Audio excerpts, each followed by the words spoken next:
Family, एक शख्स अपनी बीवी के साथ अपने छोटे 2 माह के बेटे को दवाई लेकर देने के लिए जा रहा था।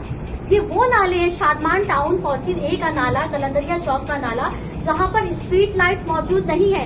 मुर्तजा वहाब साहब, यहाँ पर स्ट्रीट लाइट्स नहीं है। यहाँ पर 8 महीने पहले जो गटर और नालों की सफाई के लिए आपने जो खुदवाई करवाई थी मशीनों के लिए, वो गटर के ढक्कन गायब है। यहाँ पर सड़कें टूट चुकी हैं।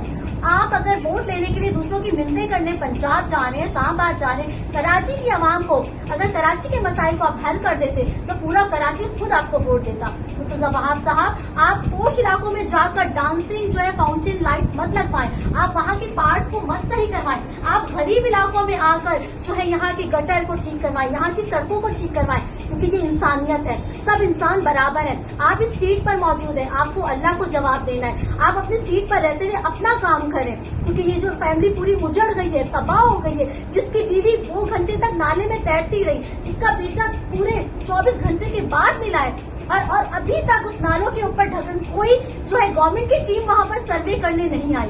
कोई गवर्नमेंट की टीम ने, अल खिदमत वालों ने वहां पर अपनी मदद आपके तहत डंडे लगाए हैं, रेड रिबन्स लगाए हैं। अभी भी प्रिडिक्शंस पहले से थी, हमारी सिंध गवर्नमेंट को प्रिडिक्शंस पहले से थी, तो फिर क्यों कराची की आवाम बेहाल है? कराची सबसे बड़ा इंटरनेशनल सिटी है जो आपको कमा कर देता है, कराची सबसे बड़ा शहर है, फिर कराची की आवाम के साथ ऐसा जो नारवा सलूक क्यों किया जा रहा है?